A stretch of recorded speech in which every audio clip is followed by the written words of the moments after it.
Julián, compañeros del curso de crítica, muy buenos días.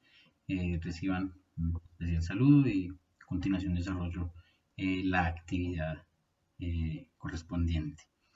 De manera preliminar me parece interesante dar dos conceptos. Uno es la premisa básica de que el crítico también es escritor. Y más que también el crítico es un escritor.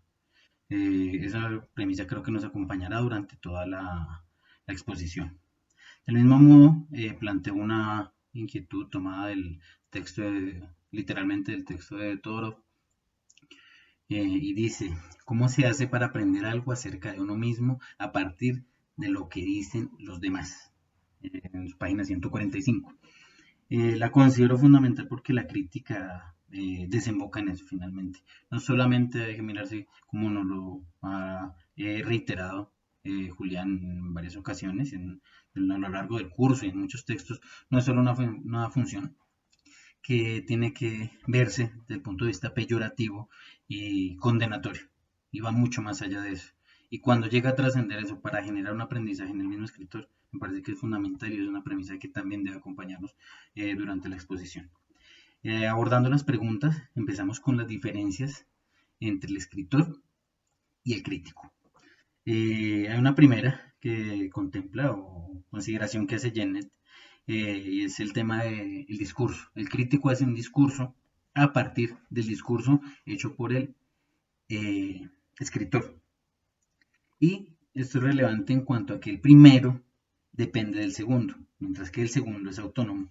Para fortalecer este argumento, pues encontramos la cita de Jennett en la página 25, donde menciona que solo por él existe el objeto literario, y en cambio de él depende nada más que de sí mismo. Esto refuerza un poco la autonomía de la cual estoy haciendo mención.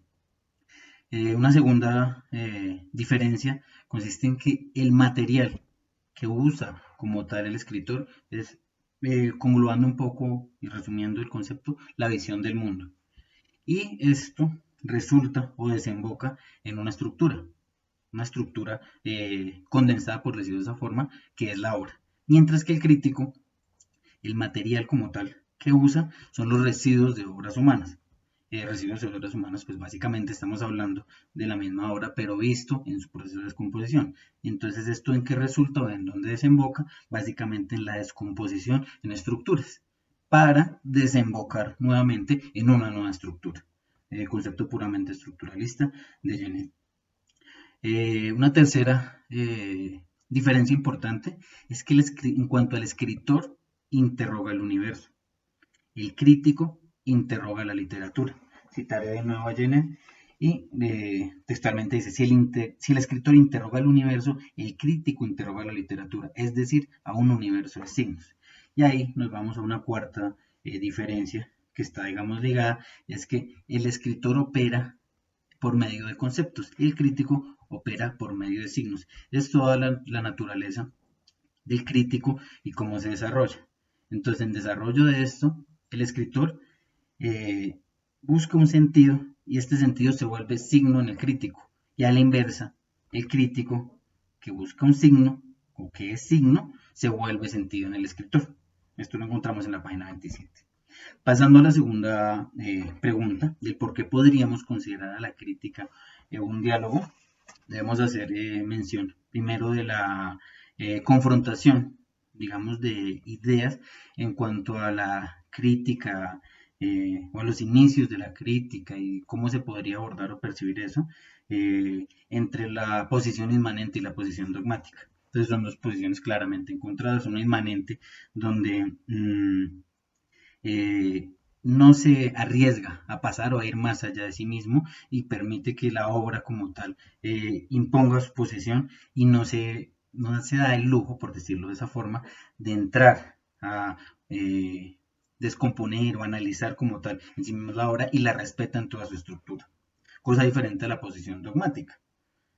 Una posición impositiva en la cual tiene que imponer su concepto y no acepta o no percibe de ahí ideas y la rescata y simplemente es esa y como el nombre lo indica la convierte en un dogma y a partir de esa es la única valedera. Entonces frente a este encuentro de posiciones, llegamos a un tema de la búsqueda de la verdad.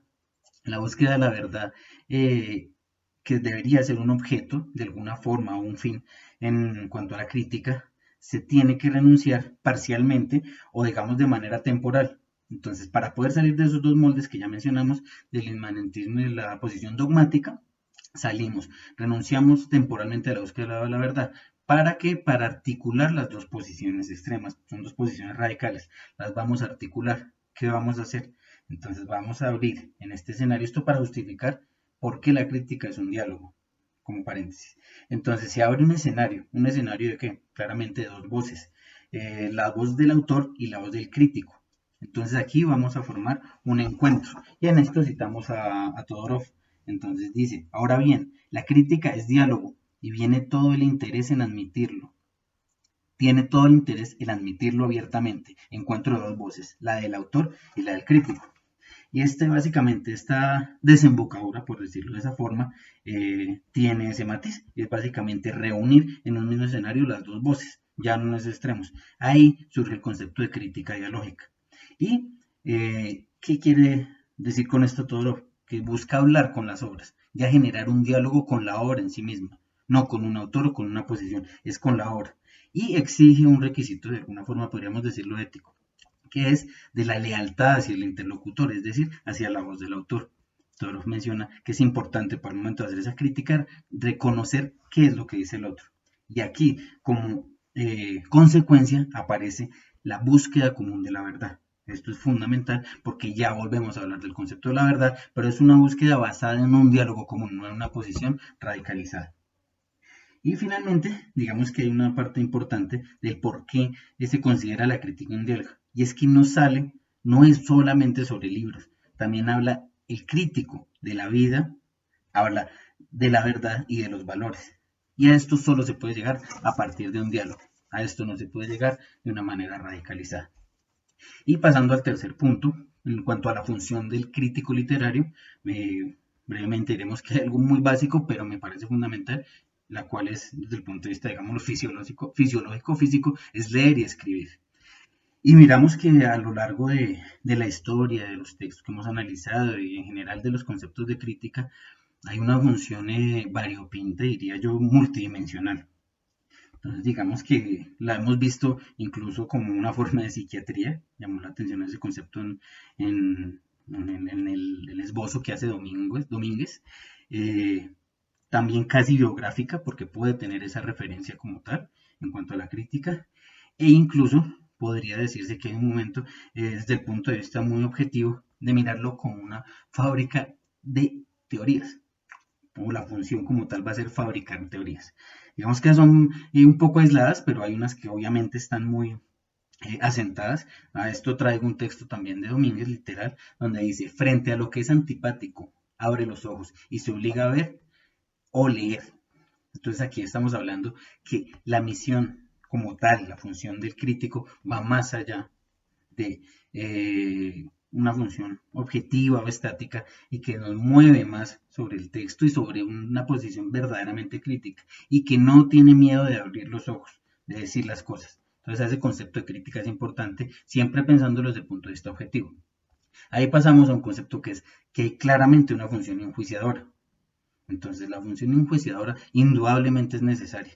Tiene que partir o darse una posición y puede llegar a destruir o puede llegar a construir, pero tiene que darse se da. Importante destacar que va más allá de la reseña del libro. No es una función que simplemente es generar interés por la lectura o condenarla. Hay una importantísima para mí que es destruir y a partir de la destrucción generar construcción. Se construye porque claramente el crítico es un escritor y destructiva porque indudablemente puede llegar a tener esa función en la medida en que se tiene que ser ácido según el carácter o la caracteriología del crítico. Unas básicas, digamos ya resumiendo para terminar, es opinar en libertad, argumentar en público, debatir con la razón y claramente un tema puntual de dedicarse a la obra ajena por la naturaleza propia del crítico.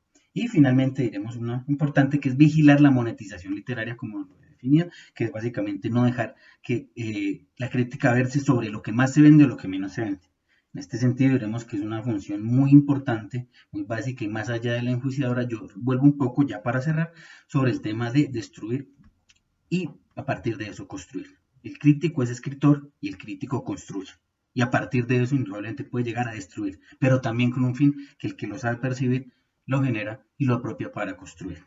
Agradezco su atención, excelente tarde y perdón por los 20 segundos adicionales. Gracias.